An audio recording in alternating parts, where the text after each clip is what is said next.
Jaya Ranamana Kunja Bihari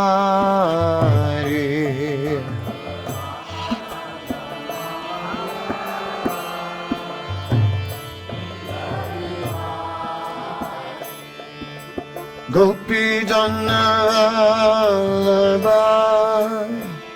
Girivaradari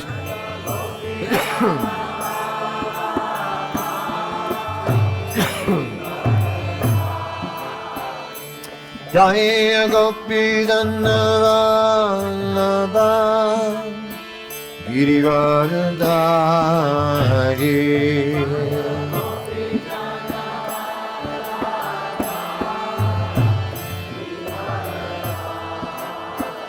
Yasodanana Rajananana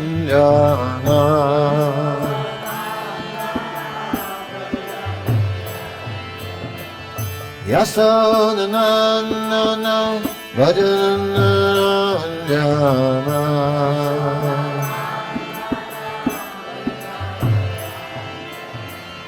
Yamuna Tiranachari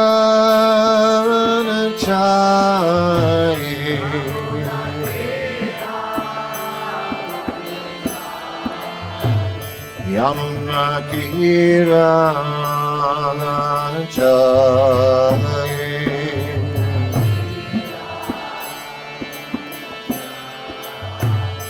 Jaya Radha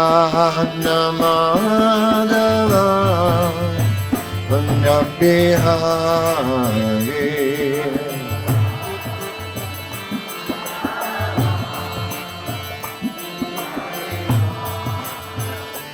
Jaya Shri Krishna Chaitanya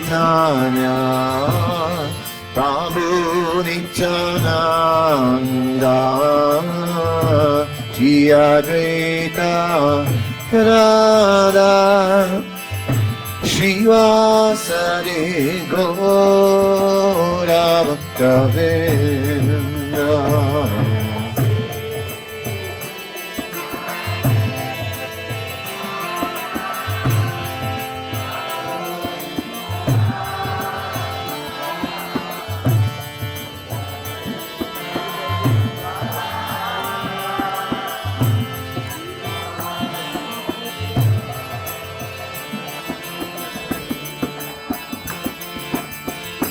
Hare Krishna, Hare Krishna, Krishna Krishna, Hare Hare, Hare Rama, Hare Rama, Rama Rama, Hare Hare.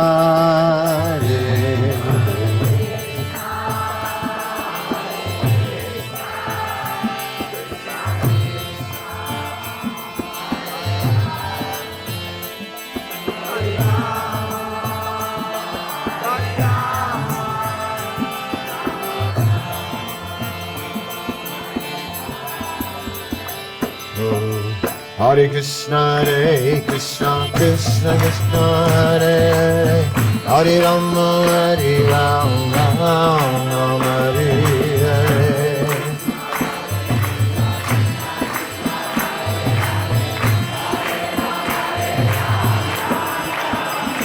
Jaya Prabhupada, Prabhupada, Prabhupada, Jaya Prabhupada.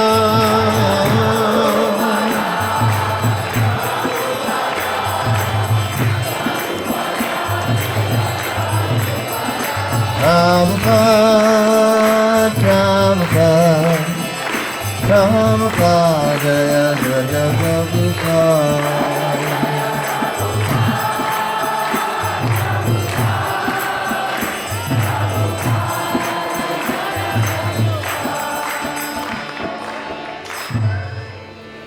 Śrīla Prabhupada ki jai, Sri Radhamana ki jai, Ananta Koti Vaishnava Vrinda ki jai, Grantara Śrīmad-Bhāgavatam ki jai. In the Juna March, Hare Krishna. Yes.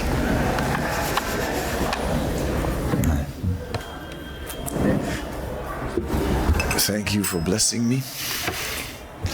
Om Namo Bhagavate Vasudevaya.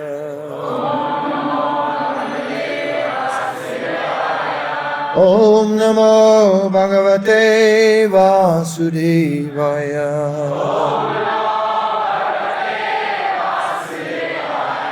Om Namo Bhagavate Vasudevaya.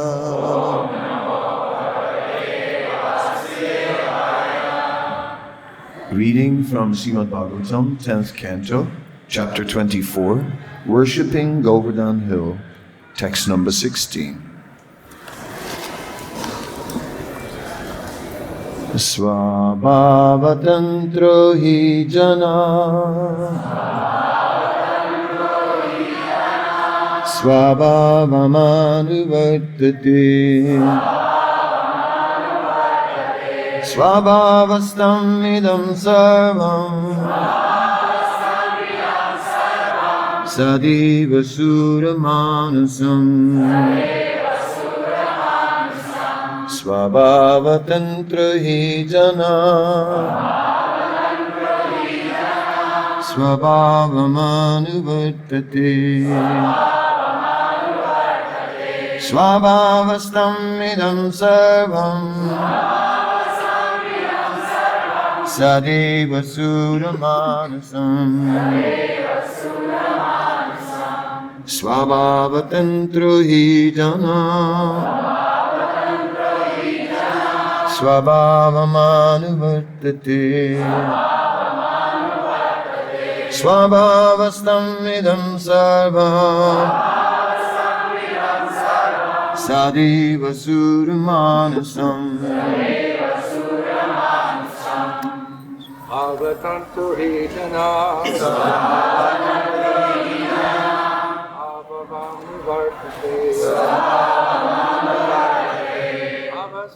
idaṁ sarvam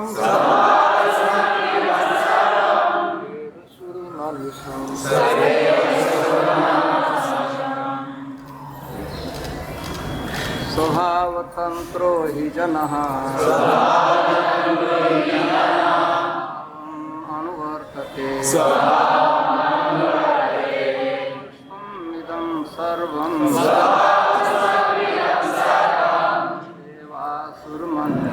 sa-devāsura-mānuṣam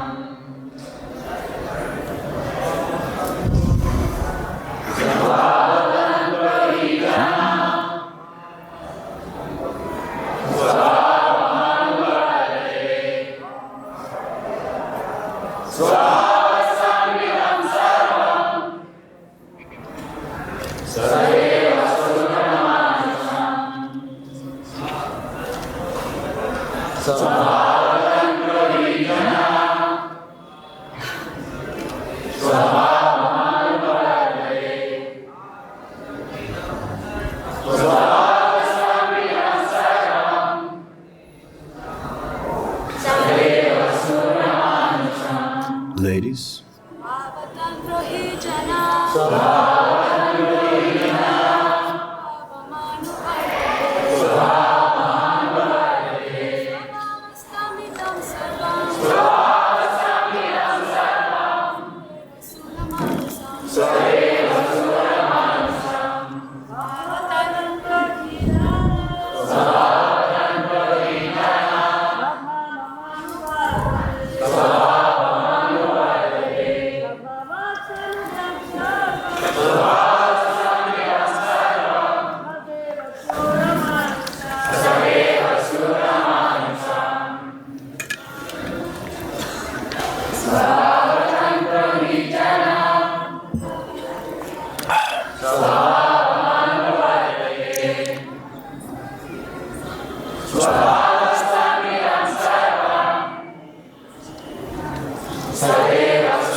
Svabhāva of his conditioned nature, tantraḥ under the control, he indeed, janaḥ a person, svabhāvam his nature, anuvartate. He follows.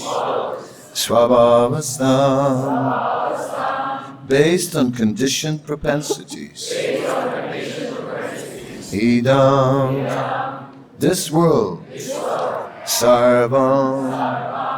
Entire. Sa. Together with.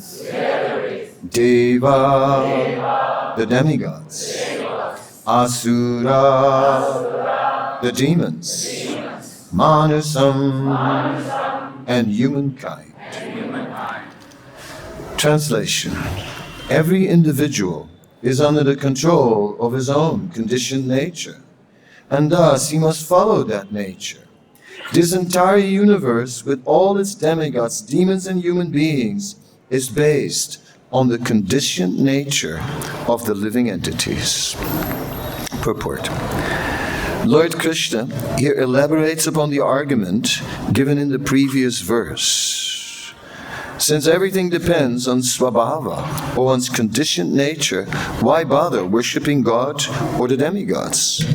This argument would be sublime if svabhāva or conditioned nature were all-powerful, but unfortunately it is not. There is a supreme controller, and we must worship him, as Lord Kṛṣṇa will emphatically reveal in this chapter of the Śrīmad-Bhāgavatam. For now, however, he is content to tease his relatives. Om Jnana-timirandasya Jnanandana Salakaya Chakshurun Militam Yena Tasmai Shri Gurave Namaha Shri Chaitanya Manobhistam Sthapitam Yena Bhutale Swayam Rupa Kadamayam Dadati Swaparantikam Vandeham Shri Guru Shri Yuta Padakamalam Shri Gurun Vaisnavamscha Shri Rupam Sagrajatam Sahagana Ramanatam Vitam Tam Sajivam Sadvaitam Savadutam Purijana Saitam Krishna Chaitanya Devam Shri Radha Krishna Padan Sahagana Lalita Sibisakam Vitamscha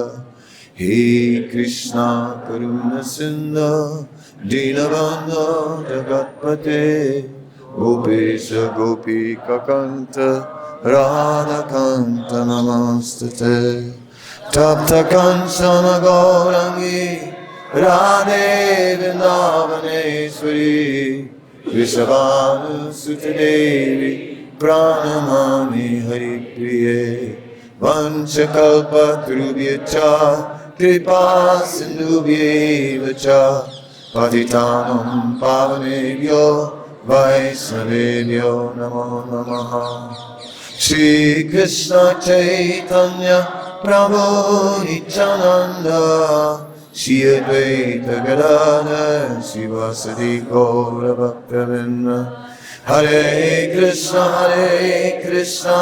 Krishna Krishna, Hare Hare, Hare Rama, Rama Rama, Hare Hare.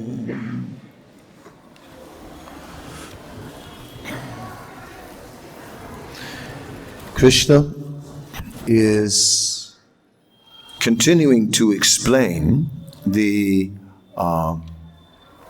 powerful influence of karma, and how all of us are conditioned by the material nature, and therefore every living being is acting according to that nature, according to that svabhāva-tantro. He is under the control of that svabhāva. In the Bhagavad-Gita, Krishna states, Ichchadvesa samuttena dvandamahena bharata sarva-bhutani sammaham sargayanti parantapa. There, Krishna is saying that every living being is under the influence of delusion, sammoham. He is under the influence of illusion, and therefore in the grip of lust and envy. And Krishna is referring to Arjuna as Parantapa, the conqueror of the enemies. So here clearly the Nitya-vairana, the enemy lust, has to be conquered. So that is this conditioned nature. Srila Prabhupada once stated that in all the 8,400,000 species of life, all living beings are under the influence of lust. So if we think about it, from the Indragopa germ to the devatas, to the demigods, all under the influence of lust. So how strong is this material energy? Therefore, what Krishna is speaking here in one sense is true. It's certainly very true. Everyone acts according to his conditioned nature. Even in spiritual life, we encounter our conditioned nature. We may have an understanding that this is not all there is. In the first verse of Bhagavatam, Janmadhyasya yatun vyat itaratas charte svabhikya swarat tene brahma hridaya dikavye muyanti yat suryaha tejo varimradam yatavinimayo yatatri sargamrisa damna svena sadanirasta kuakam sajam param dimahi. So it is described muyanti yat suryaha, that even the demigods are under the influence of the illusory energy. And just as one can see water in fire, although it is not there, just as one can see water on land and a deer is running off into the desert, chasing that water only to meet its death. So in this way, we become bewildered by the material energy. And the first part and the final conclusion of the verse is now not presented by Krishna. Krishna is not mentioning Janmadhyasya. He's not mentioning I am the origin of everything. He's not mentioning that the Supreme Lord is all-knowing, that the Supreme Lord is abhigya, that the Supreme Lord is independent and never under the influence of the material energy. And he's not mentioning that the living beings who take shelter of the Supreme Lord attain the same nature as the Lord. A nature which is transcendental to matter, and a nature which relates to the soul and thoroughly detaches from the material body. That is not very easy. Our conditioned nature is very strong. And even after years of practicing in devotional service, how much is that conditioned nature still present? To an extent, maybe in the background, depending how much we become absorbed in devotional service. Srila Vishwanath Chakravarti Thakur speaks about the influence of Maya in his Madhurya Kadambini, and he explains that in the earlier stages of bhakti, up to anartha nivritti, he says that the devotional aspect is localized and Maya is all-pervading. He says that at the stage of nistha, Maya is at some distance and the devotional aspect has slightly grown. Eventually, he describes how at the stage of ruchi, the consciousness becomes covered by taste. He says the entire surface of the consciousness becomes covered by taste, and subsequently Maya is 3/4 towards the horizon. At that stage, the influence of Maya is greatly diminished. But nonetheless, there is an influence to reckon with. In the stage of ashakti, of deep attachment, that attachment goes deep under the surface of the consciousness and becomes very predominant and very strong. And it says at that stage, Maya is like a speck on the horizon. So then Srila Vishwanath Chakravarti Thakur describes the stage of bhava and says in the stage of bhava, Maya has now become a shadow. A shadow. So Srila Rupa Goswami explains that due to remnants of previous Vaishnav aparat, there is still a sense of suffering, a sense of klesh in this world. What is in prem, that is totally absent. Maya is totally absent. So I found this very significant analysis, because we all know that Maya is still present, but then to see it like sort of analyzed in that way, I find it useful. Of course, in my case, that means Maya is all-pervading. So, what to do? But we can be... the transcendental process descends into this material realm. And that transcendental process of devotional service, that can change the situation. Arnatapasamam satsat bhakti-yoga madokshaje lokasya janato vitams chakra satvata samhita. Says the general populace has no idea that this devotional service can change that svabhāva. That it can change. In Śrīmad-Bhāgavatam it says, Tadara justamo bhava kamalobhariyasche.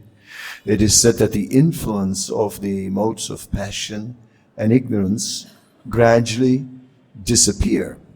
So, in this way, our svabhāva, the mentality that we carried forward from a last life, and by which we were karmanadaiva netrena yantude upapajate, by which we were placed into this current material body, with its gross conditioning, its subtle conditioning,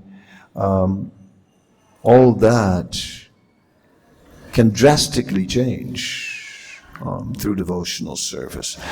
That Krishna is not addressing now.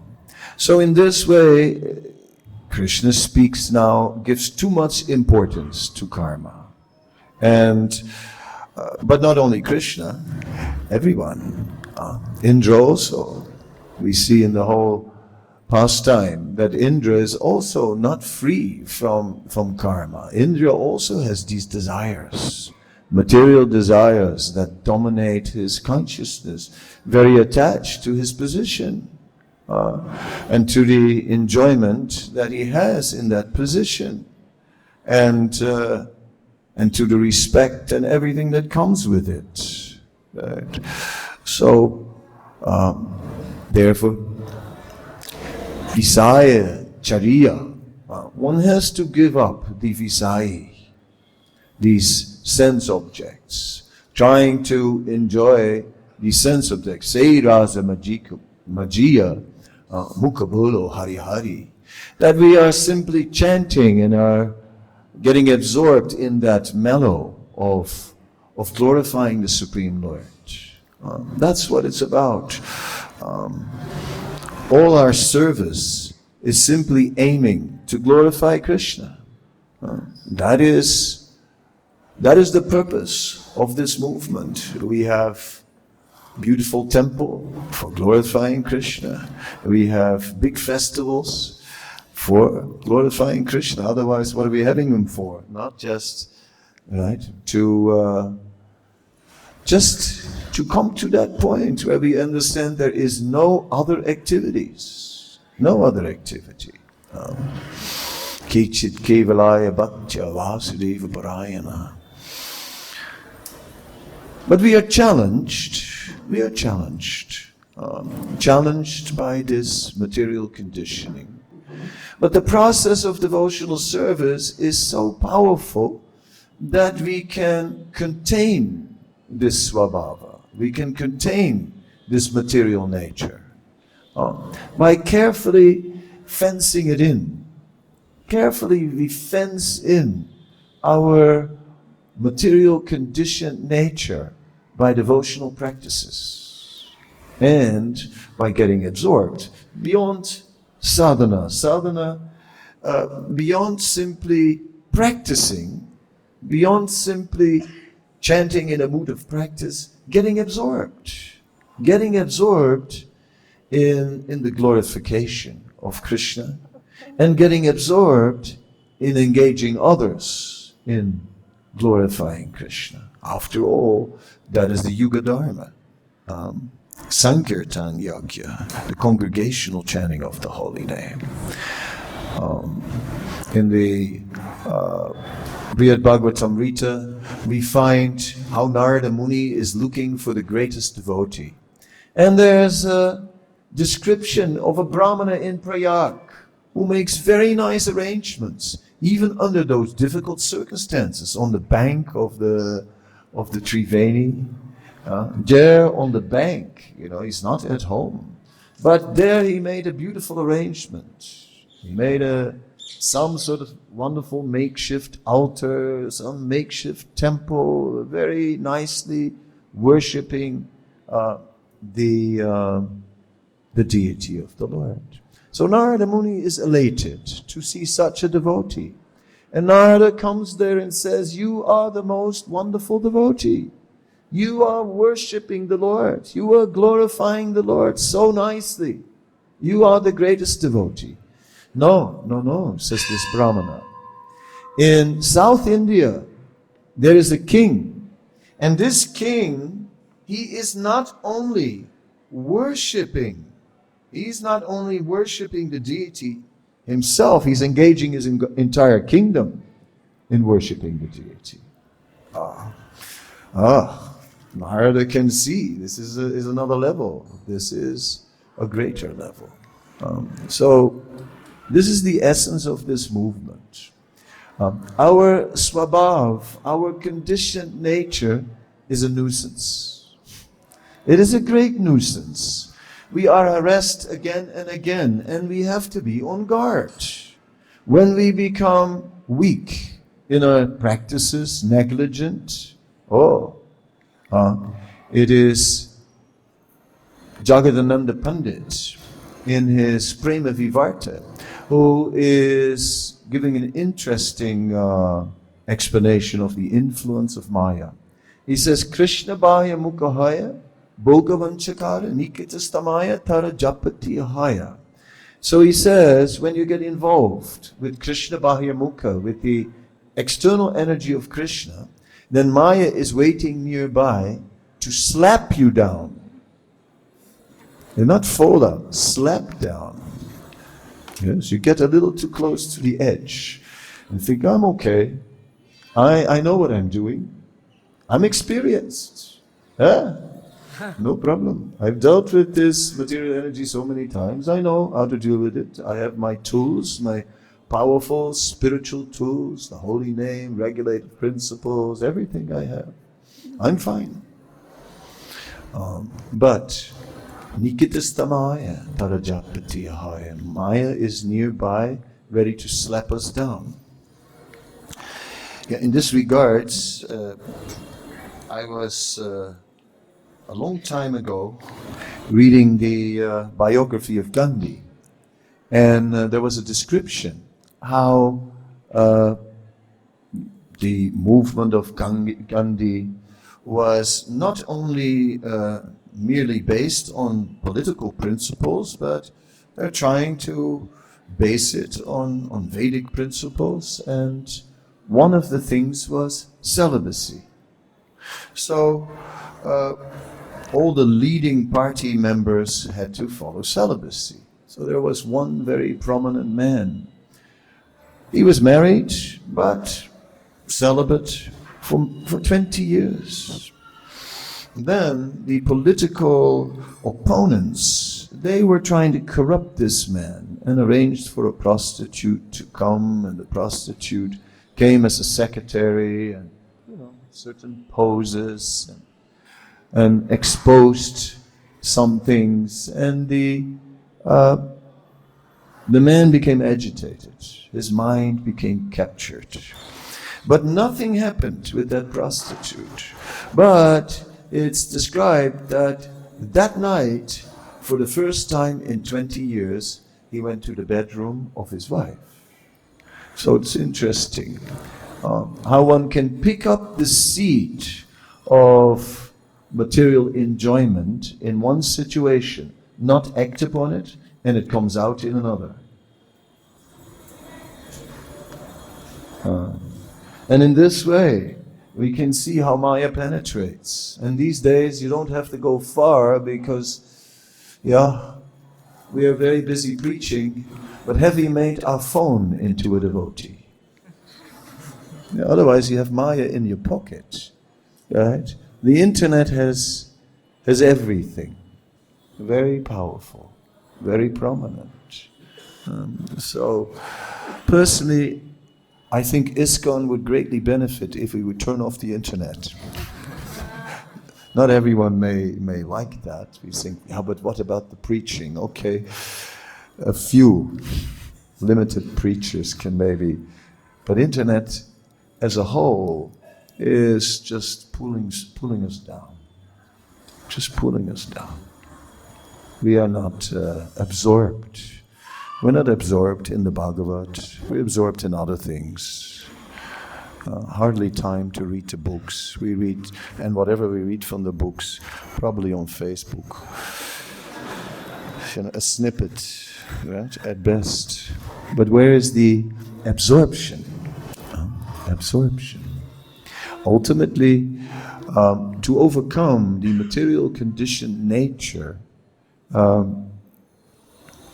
requires the mercy of the Lord, and it requires an effort from our side. The mercy of the Lord is causeless, so if He desires so, He can just bestow it upon us, even with our meager effort. But then again, devotional service is Sri Krishna Akarsani. Therefore, devotional service can attract the mercy of Krishna.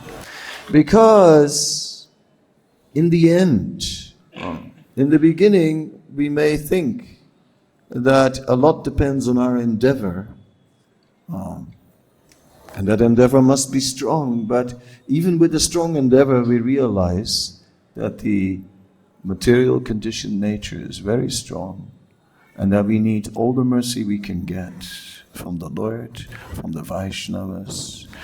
And in the end, we realize that blessings are more powerful. So we are looking for the blessings of the Vaishnavas.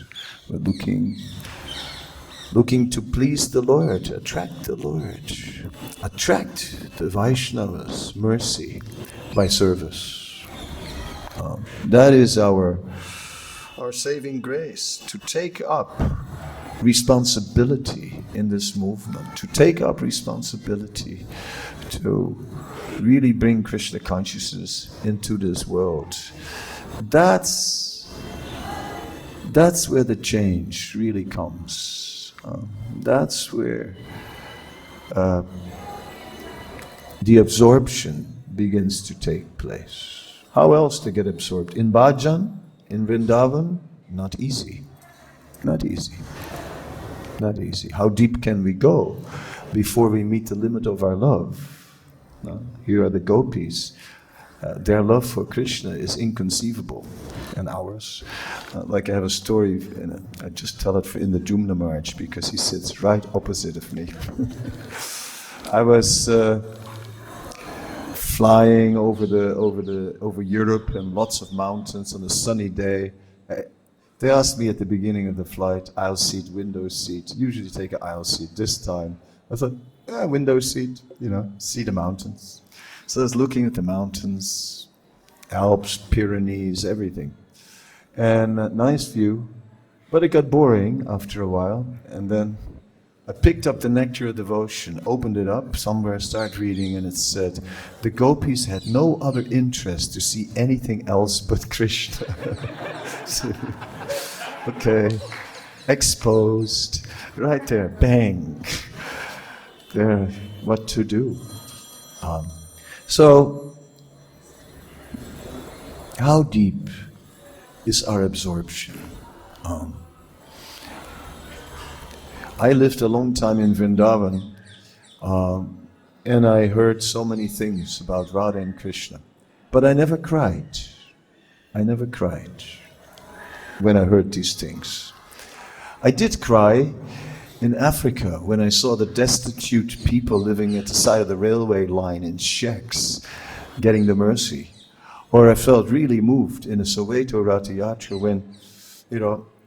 when we distributed all the fruits, and then the chariot was decorated with fruits, and then I said, let's distribute them too. Take all the decoration, distribute it, right? And I grabbed the big pineapple, and I go to this house, and there are these people on the other side of a wall, old people, and they look at this pineapple, and they say, is that for us?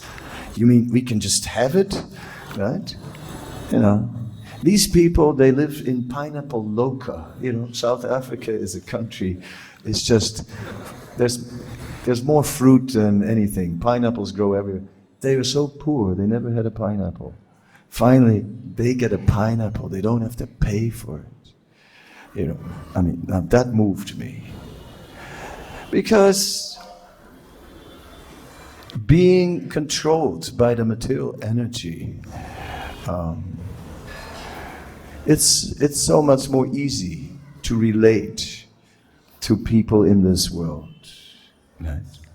And their difficulty than to relate to the very exalted, intimate love of the residents of Vrindavan. Of course, we approach, we are here, we are approaching that love, but knowing our limitations and knowing that we are here, that our real mission is to preach Krishna consciousness. As Srila Prabhupada would welcome his sannyasis in Vrindavan with the question, when are you leaving? Okay. Anyway, some of us now can spend some time. I'm planning to stay now.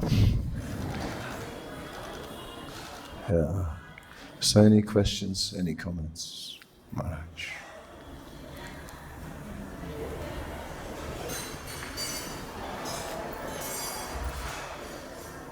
Hare Krishna.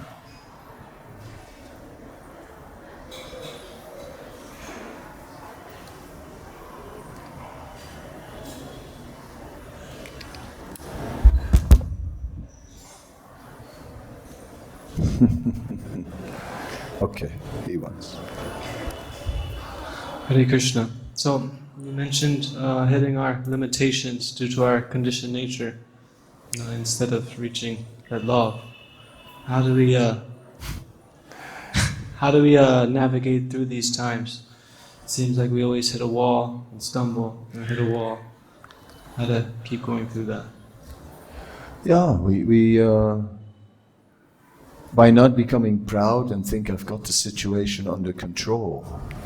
As soon as we think, I know what I'm doing, I'm experienced now, I got it under control, then we are in a risky situation.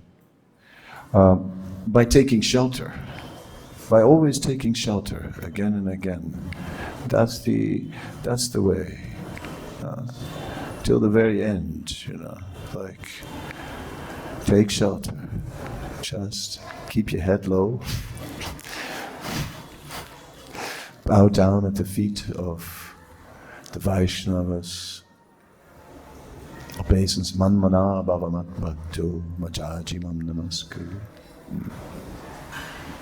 Serve, take shelter of transcendental knowledge, and with time we need to take shelter deeper in material life. When we take a task, with time it becomes easy, takes less effort. But in spiritual life, it takes more. It just takes more. We have to make more effort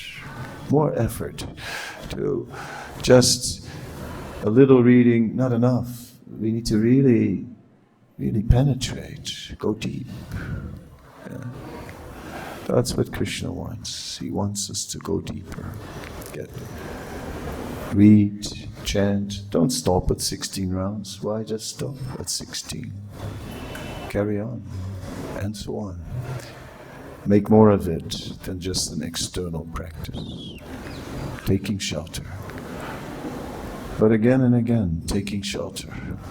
As I went through that list of Vishwanath Chakravarti Thakur and the influence of Maya, you can see even in advanced stages, Maya is still there. So, always take shelter. Anyone else? Someone points over there, but okay, here.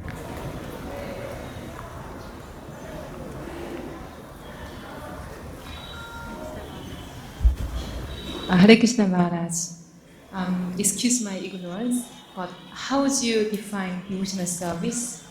How do I define devotional service?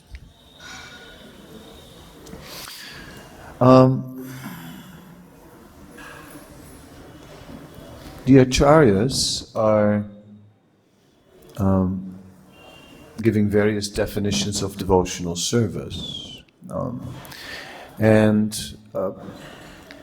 Devotional service exists in a pure form, pure devotional service, and in a mixed form, mixed with material activity. When devotional service is mixed with material activity, with fruitive activity to enjoy, then it may be called karma misra bhakti, devotional service mixed with fruitive desire, jnana misra bhakti, devotional service with a desire for liberation. So, in the beginning, naturally our devotional service is mixed. We have all kinds of desires. So we try to engage in our nature, our conditioned nature in the service of the Lord. Therefore, therefore we engage in varnashram. Atapumbiya dvichasesta varnashram vibhagasam. But we try to do it for the pleasure of the Lord, sansiddhir haritosanam. And when we have this mixed devotional service and engage for the pleasure, it's for the pleasure of the Lord, gradually our personal desires diminish. They diminish. In the beginning, in the introduction of the Chaitanya Charitamrita, Prabhupada says, spiritual life, devotional service is like going up in a plane. And all the material things start to look small. They start to look smaller. So gradually we rise above these material things. And so we can come towards pure devotional service, uninterrupted, ahaitakiyapata, uninterrupted, unmotivated. That is so there's a gradual progress. Like that.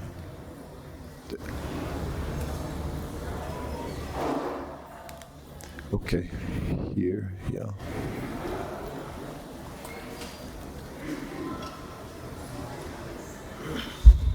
Thank you, Maharaj. Sometimes I feel that I have more ruchi in some devotional activities, and in others activities in devotional spiritual life, I have no such feelings like in others. And but I see other devotees, they feel so many emotion in that activities. I ask you if it's normal that we as devotees in general have more affection to some activities than others activities. Is normal, is right, is a good feeling for a devotee. How to deal with this situation? Thank you. It says in the beginning, we, due to our svabhāva, due to our conditioned nature, we are attached to the service. And later, as we become more advanced, we become attached to Krishna. And that's the difference. So in the beginning, it's like, I like this service, I don't like that service. So we are attached to a particular service. So that's where our material nature comes in, and accordingly we have likes and dislikes. But gradually we get attached to Krishna, and that's more important. When I was temple president here for some time, and then at that time we had a Sankirtan leader, and his name was Bhuvaneshwar Prabhu. Right? And he was the Sankirtan leader, and we had many parties of Sankirtan, and then there was a big book room, all the books were stored there. And in there, he had the seat of a Sankirtan bus. And then he would sit on that Sankirtan bus, and all the Sankirtan devotees would sit at his feet, and he would be lecturing. Right? And so, who wouldn't like that? Right? Once, but then our deity cook became old and not well, and then Bhuvaneshwar Prabhu was sometimes cooking for the Lord. He was helping out.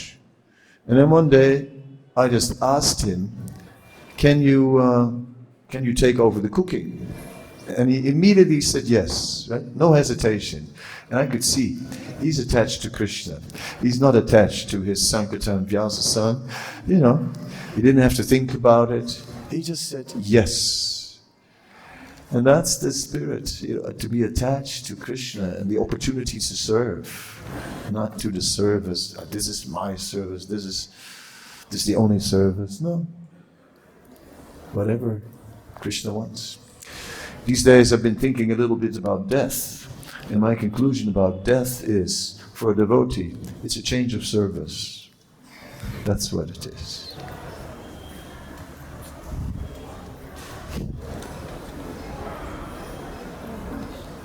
Anyone else? Yes, towards the back. Straight backwards. Pass it on to the back. Raise your arm. Yeah.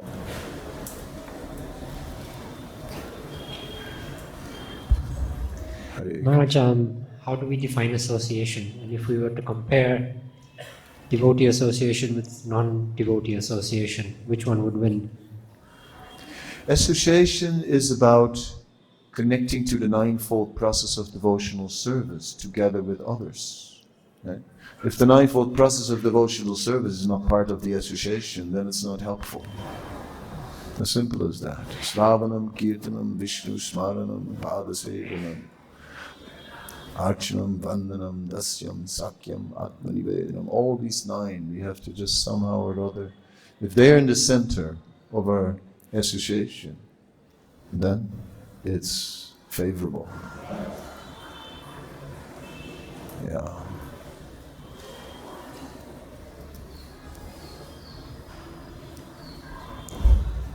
Hare Krishna, Maharaj. Maharaj, please, if you will give some more light on this purport. It is written, for now, however, Krishna is content to tease his relatives, in the last part of the purport. Yeah.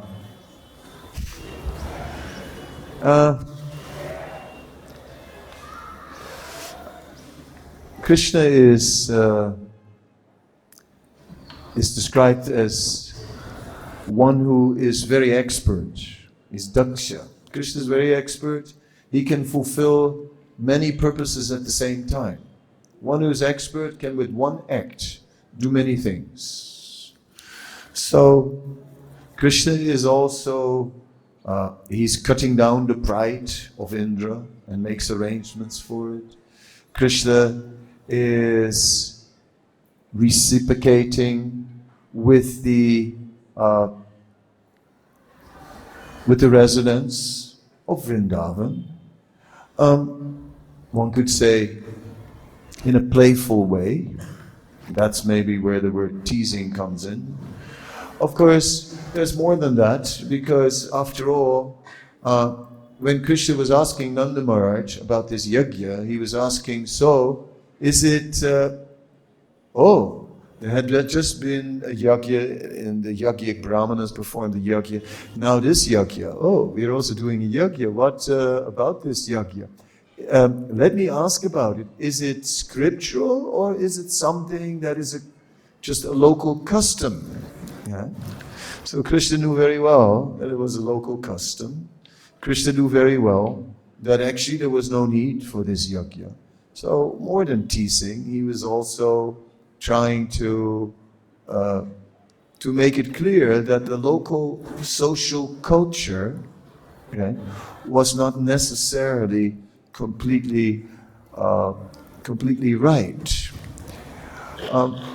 Therefore, in society, we need society to be led by Brahminical culture, so that there's a strong connection with scripture. If Vaishya start leading society on some details, they may not always catch it.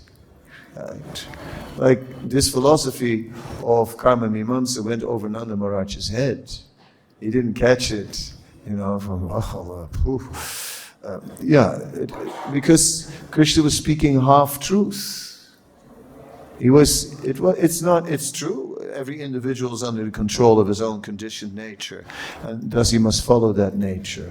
It's true, but it's only half-true. Because the conditioned nature is not the true nature. There is a true nature, which is very different. The nature of the soul, our eternal nature, is very different from our conditioned nature. So, all that Krishna didn't bring out in this discussion. So I see it as more than teasing. I see it as also, but ultimately Krishna is trying to increase the love of his devotees. So Krishna was trying to increase the love of his devotees in this entire pastime. And when he's playing with them in various ways, he's doing so to increase their love. Yeah. And his own also. Okay, yeah.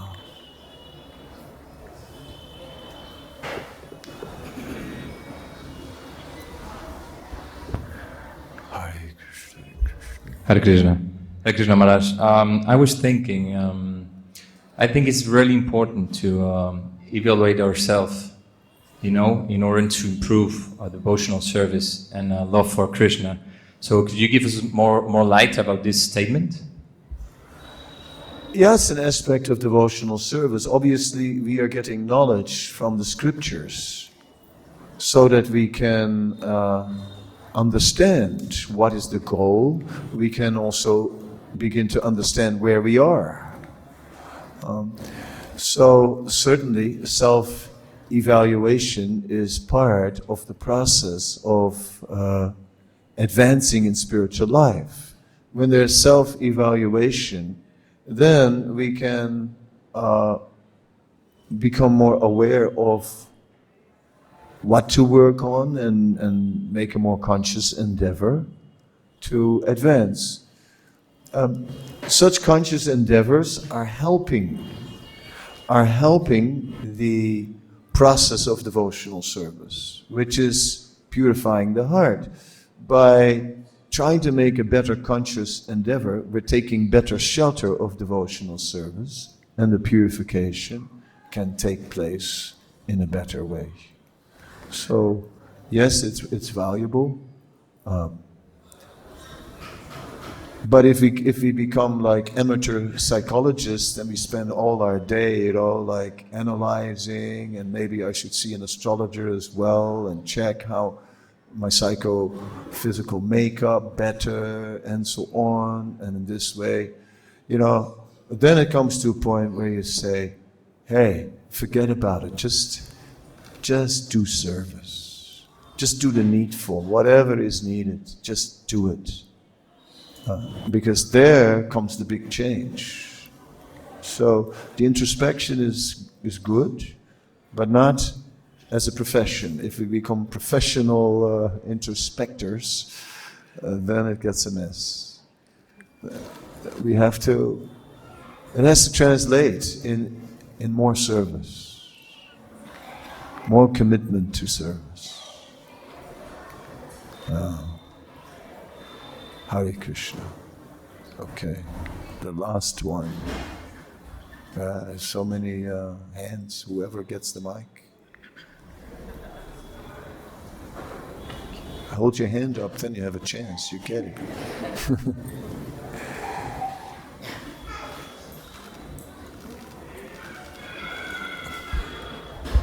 Hare Krishna. Maharaj, for someone who has the devotion localized and Maya all-pervading, is it possible to have that deep absorption in the Samhita mission that you're talking about? By association. By association. Go out with advanced devotees, work together with advanced devotees. Yeah. Then it starts to happen. Be with those who are more absorbed. Yeah. Book distributors know if you go out alone, it's tough. If you go out with a few others, it's easier. You get inspired by each other in everything, right? Vishnu Jan saying, why are you always so enthusiastic in kirtan? I'm not always enthusiastic in kirtan, but when you all are becoming enthusiastic, then I become enthusiastic. So it's the reciprocation with devotees that nourish us, by which we can overcome this all-pervading Maya, and also this meditation on the all-pervading Maya. If we're just too isolated, then all day long I'm sitting here on a little island and Maya is all around me. How am I going to deal with this Maya?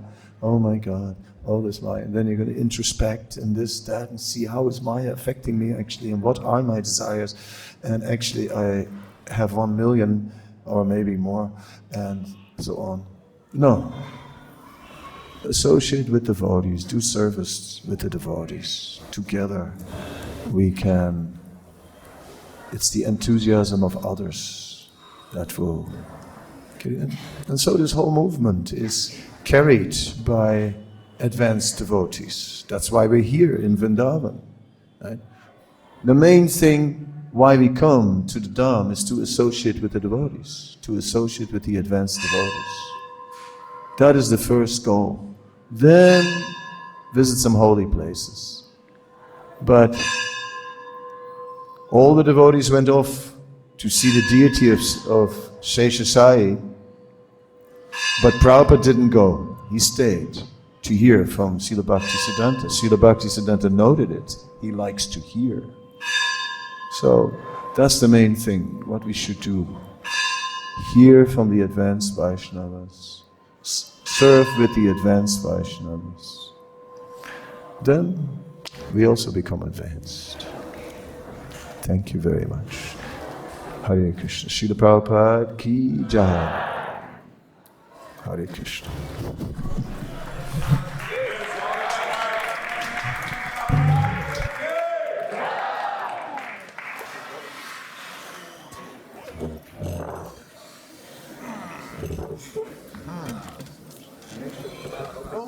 You are here.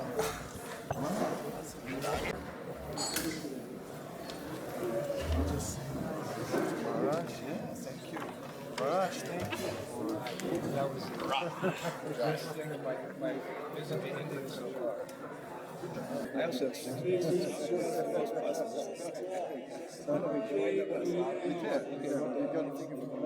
I'll send you my schedule.